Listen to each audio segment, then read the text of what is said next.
Hello everyone, welcome to my channel. Today we are going to discuss poem 4 A Thing of Beauty by John Keats from the book Flamingo and class 12th। इसमें poet आपको बताना चाहते हैं कि किस तरीके से जो ब्यूटीफुल थिंग्स होती हैं वो हमें प्लेजर देती हैं और हमें रिलीव करती हैं फ्रॉम द सफरिंग एंड सोरो। यानी हमारी लाइफ के अंदर जितनी भी प्रॉब्लम्स होती हैं या सैडनेस होती है उसको क्या करती है, रिमूव करती है ब्यूटी। और जो भी नेचर है वो हमें क्या देता है, हमें प्लीजेंट मोमेंट देते हैं, रिलीफ देते हैं। हर एक मोमेंट जो नेचर के अंदर बना हुआ है या थिंग्स बनी हुई हैं, कोई ना कोई ऐसा नेचर के अंदर रीज़न है जो कि वो आपके सोरो, आपका जो सैडनेस है उसको क्या कर लेता है, उसको ले लेता है। तो इसके अंदर जो पोएट हैं वो बताना चाहते हैं, जो ये पोम ली गई है वो एंडी म्यून से ली गई है, जो कि उस ब्यूटीफुल पोएम से एक छोटा सा पार्ट लिया गया है आपको समझाने के लिए। ठीक है, ये एक एग्जर्प पार्ट है एंडी म्यून का, जो कि एक ब्यूटीफुल पोएम है, उसी में से इस पोएम को लिया गया है, जिसके अंदर पोएट आपको समझाना चाहते हैं कि कितना वंडरफुल है ये जो नेचर है। नेचर की इम्पॉर्टेंट इसके अंदर बता रहे हैं और नेचर आपको कितना रिलीफ करता है आपके और कितना मोटिवेट करता है। तो ये सारा कुछ नेचर पे है और उसकी ब्यूटी के ऊपर है, बहुत ही ज़्यादा अच्छी और बहुत ही ज़्यादा इसके अंदर राइम भी दे रखी है, बहुत सिंपल राइम है, वो आपको समझनी है। इसके अंदर जो भी डिवाइस यूज़ की गई है, पोएट डिवाइस, वो हम यूज़ करेंगे, पोएटिक डिवाइस। और इसके जो भी हम लाइन टू लाइन रीड करेंगे, प्लीज़ अंडरलाइन कर लीजिए। और जो भी अगर डाउट है तो आप कमेंट सेक्शन में पूछ सकते हैं। अ थिंक ऑफ ब्यूटी, यहाँ पे किसकी बात हो रही है, ब्यूटी की बात हो रही है। A thing of beauty is a joy forever, यानी जो ब्यूटी है वो क्या है, इटर्नल है, वो कभी भी क्या नहीं होती है, ख़त्म नहीं होती है, वो क्या है, अमर है, इटर्नल है, फॉर एवर है, हमेशा के लिए है। It is forever, it never fade away, यानी वो कभी भी फेड अवे नहीं होगी। इट लवलीनेस इंक्रीजेज, और उसका जो लवलीनेस है वो क्या होगा, इंक्रीज़ होगा। उल्टा आप इसको जितना भी यूज़ करेंगे, इससे जितना प्यार करेंगे, लव करेंगे, उतना ही ये ज़्यादा टाइम के साथ साथ इसकी जो ब्यूटी है और भी ज़्यादा क्या हो जाती है, इंक्रीज़ हो जाती है। ठीक है, यहाँ पे आप इसको देखिए, अ थिंग ऑफ ब्यूटी। यहाँ पे अ थिंग ऑफ ब्यूटी क्या यूज़ किया गया है, यहाँ पे अ थिंग ऑफ ब्यूटी है। तो इसमें अभी देखते हैं कौन सा पोएटिक डिवाइस है, मेटाफर है, क्योंकि ब्यूटीफुल थिंग्स को यहाँ पे कंपेयर किया गया है, तो यहाँ पे मेटाफर यूज़ किया गया है।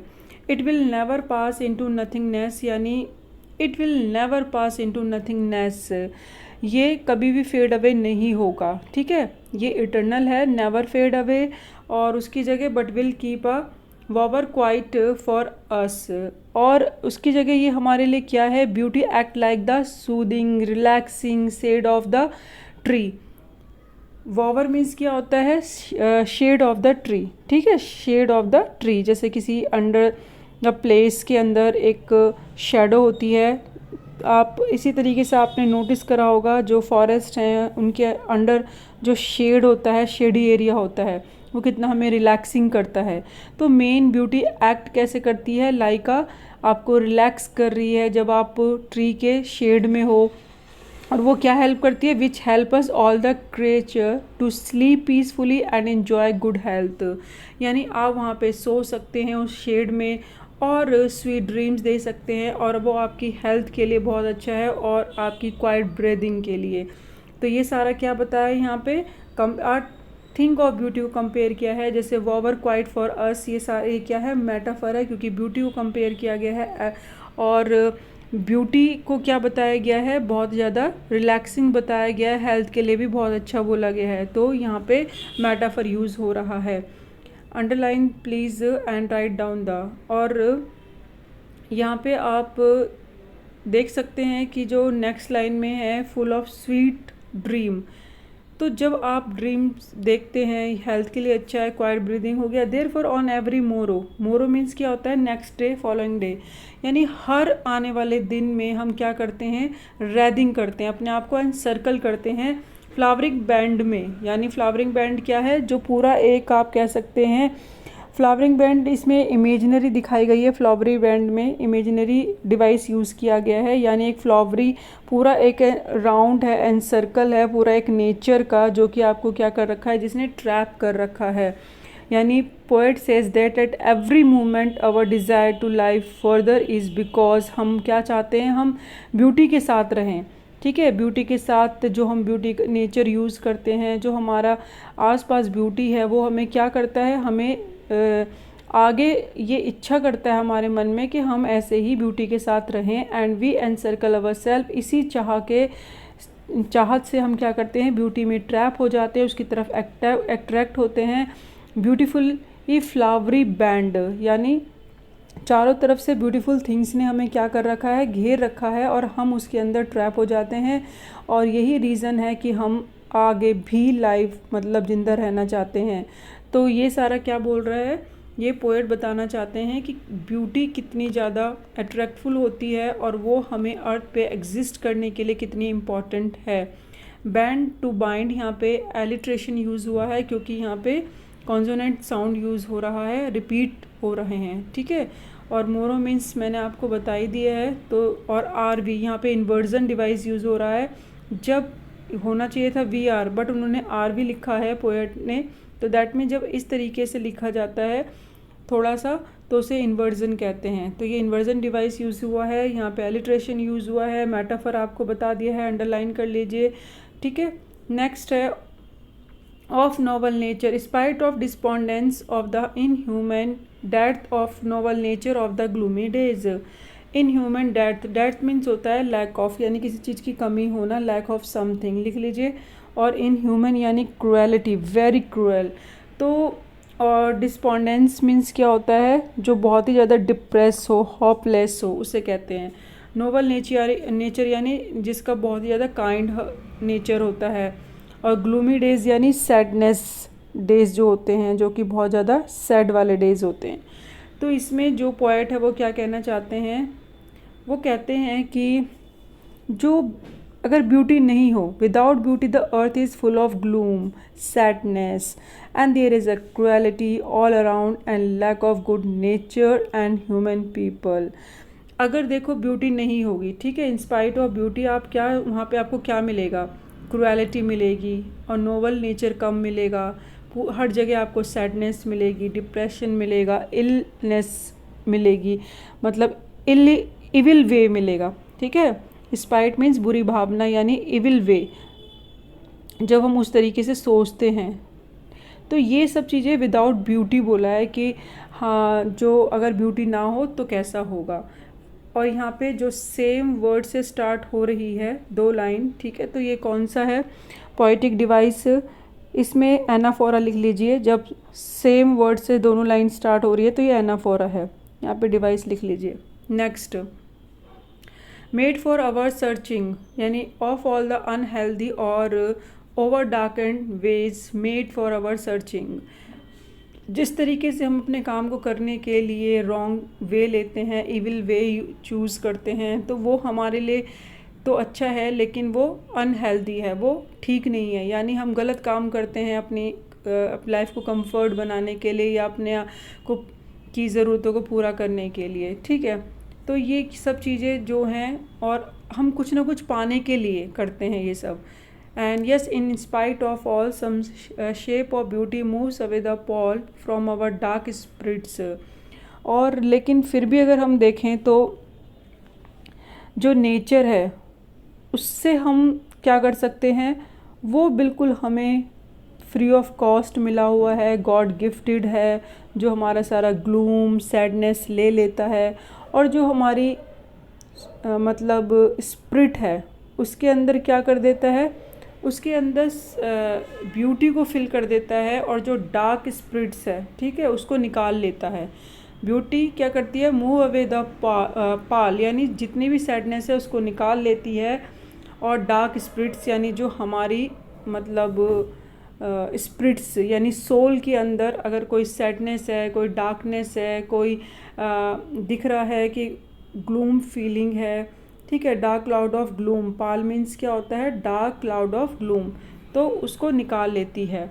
ब्यूटी, क्योंकि ब्यूटी क्या है, एक ऐसी चीज़ है जो कि आपको मतलब हर सैडनेस से दूर रखती है। एग्जाम्पल में बोला है सन है, मून है, tree old and young. Such the sun, यहाँ पे आप एलिट्रेशन डिवाइस लिख लीजिए। सम सेप, यहाँ पे भी आप एलिट्रेशन डिवाइस लिख लीजिए। Tree old the end young, जब एक ही लाइन में वर्ड यूज़ किए हुए हैं, मतलब उनकी अपोजिट मीनिंग है। एक ही लाइन में जो वर्ड्स हैं और उनके अपोजिट मीनिंग है, जैसे trees old and young, old और यंग दोनों अपोजिट वर्ड यूज़ किए हुए हैं, तो ये क्या हो गया, ये हो गया एंटीथेसिस। ठीक है, डिवाइस का नेम लिख लीजिए।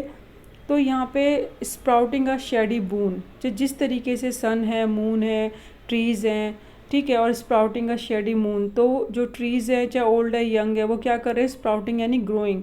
तो वो शेडी यानी जो उनकी शेडी एरिया है, जो छाँव है, वो क्या है, एक ब्लेसिंग है। ठीक है, बून यानी ब्लेसिंग है, किसके लिए, फॉर सिंपल शीप के लिए, जो उसके नीचे रहती है या जो उसके नीचे है उस टाइम पे। Sheep like a human being से भी कंपेयर कर सकते हैं। अगर हमारे लिए जो ट्री की शेड होती है वो क्या है, ब्लेसिंग ही है, वो हमें कितना रिलैक्स देती है। सच एज डैफोडिल है, ठीक है, green world they live in, तो वो एक क्या बना रहा है, तो वो एक ग्रीनरी एरिया क्रिएट कर रहा है। ठीक है, तो पॉइंट यहाँ पे कहते हैं कि जो थिंग्स हैं हुज ब्यूटी इज़ इटर्नल, उनकी ब्यूटी इटर्नल है, like a sun, moon, greenery like a tree, उनका जो शेड है वो ब्लेसिंग है, और जो क्रेचर लाइक अ शीप है वो उसके नीचे रेस्ट करती है।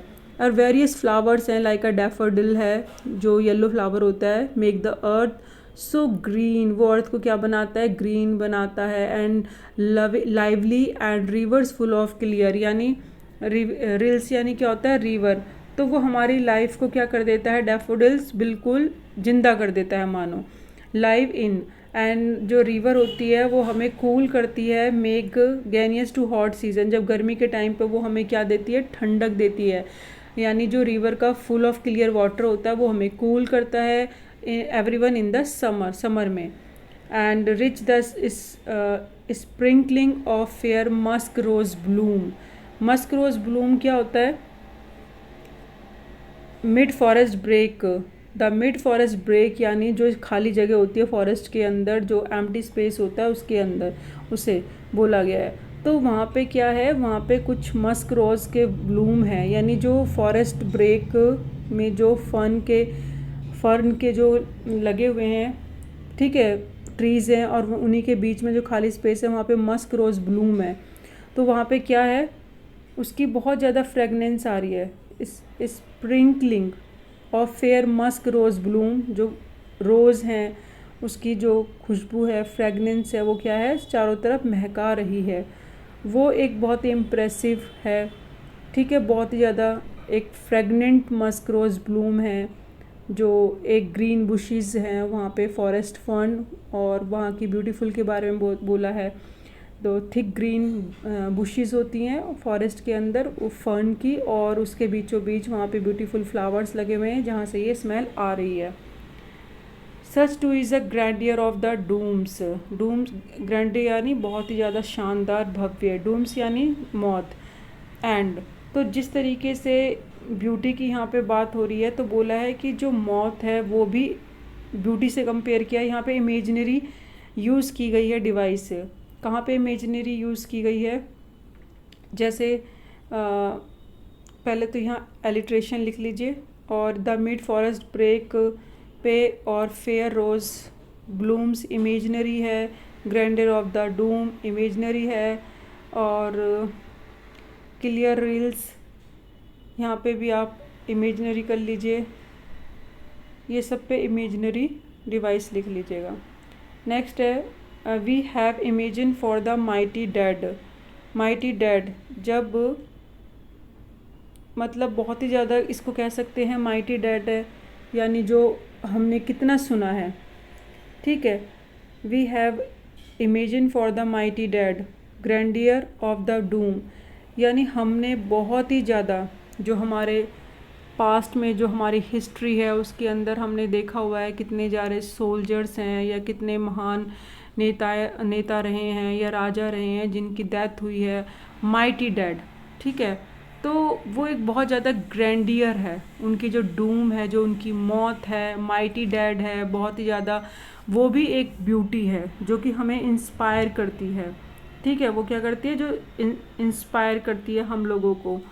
तो यहाँ पे समझाने की कोशिश करिए कि किस तरीके से जो ब्यूटी है नेचर की, और हम पास्ट की ब्यूटी को भी इन्होंने डिस्क्राइब करा है कि किस तरीके से पास्ट से भी आप बहुत सारी चीज़ें सीखते हैं। माइटी मीन्स एनॉर्म्स होता है, यानी बहुत ही ज़्यादा बड़ा। अब मेन चीज़ अगर देखें, अभी हमने जो डिवाइस देखे हैं यहाँ पे ऑक्सीमोरन लिख लीजिए माइटी डेड में, जब अपोजिट वर्ड्स और एक साथ ही लिखे गए हैं, ठीक है, माइटी और डेड दोनों। All lovely tales that we have heard and read, ये सारी स्टोरीज़ हमने पढ़ी हैं या सुनी हैं माइटी डेड की, ठीक है। And endless fountain of immortal drink, और जो भगवान ने एंडलेस माउंटेन बना रखा है जिसमें से इमोर्टल ड्रिंक निकल रहा है। इमोर्टल यानी जिसे कह सकते हैं कि जिसमें से कभी ना ख़त्म होने वाला, मतलब, ठीक है। तो लिविंग फॉर एवर, इमोर्टल यानी लिविंग फॉर एवर। और हेवंस ब्रिंक यानी जो the edge of the door of the god home, जो भगवान का गेट है उसका जो किनारा है वहाँ से वो क्या निकल रहा है, ड्रिंक निकल रही है, और वो पोरिंग हो रही है अनटू अस फ्रॉम, वो हमारे ऊपर गिर रही है। An endless fountain of immortal drink pouring unto us from the heaven's brink. तो जो फाउंटेन से निकल रही है, क्या निकल रही है, ये मतलब जो कि हम भगवान के हेवन के है, जो स्वर्ग का दरवाज़ा है उसके किनारे से अमृत बरस रहा है। Endless fountain of immortal drink, और जो हमारे पे पड़ रहा है, यानी ब्यूटी की बात हो रही है कि किस तरीके से जो ब्यूटी है वो हमें क्या कर रही है, अमर कर रही है। हैव हर्ड यहाँ पे एलिट्रेशन यूज़ किया है, और इसमें इमेजनरी डिवाइस यूज़ हो रहा है। तो मोस्टली इमेजनरी बहुत ज़्यादा यूज़ किया गया है, तो इसमें तो आपको ज़्यादा कंफ्यूज होने वाली बात नहीं है। एक तो इमेजनरी है, एलिट्रेशन है, एंटीथेसिस है, मेटाफर है, और एंटीथेसिस है, तो बस और इन्वर्जन है। तो ये यूज़ कर सकते हैं और आराम से, आपको कोई प्रॉब्लम नहीं है। इसमें जो राइम यूज़ की गई है वो और देख लीजिए आप। राइम क्या है, क्योंकि इसमें जो है वो सेम पॉइंट पे ख़त्म नहीं हो रही है लाइन, ठीक है। जैसे यहाँ पे राइम, उसको पोएम को बहुत ज़्यादा अच्छा बनाने के लिए, एक राइम देने के लिए क्या कर रखा है, जैसे यहाँ पे फिनिश कर रखी है, बीच में फिनिश कर रखी है, एट द एंड में कोई पंचुएशन नहीं है, तो वो एक राइम स्कीम दे रही है। जैसे ये ए फॉर एवर और नेवर, ए कीप और स्लीप, बी ब्रीदिंग और रेदिंग, सी अर्थ और डेथ, डी डेज वे, ई ऑल पाल, एफ नून मून, जी, ठीक है। ये सारी आप राइमिंग वर्ड वो लिख लीजिए कि राइम्स कौन सी यूज़ कर रखी है। जी तक हमने कर लिया है। फिर नेक्स्ट है डैफोडिल्स एंड रिल्स,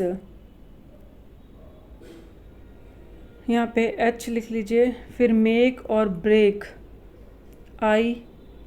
फिर ब्लूम्स और डूम्स, जे। डेड और रेड, के।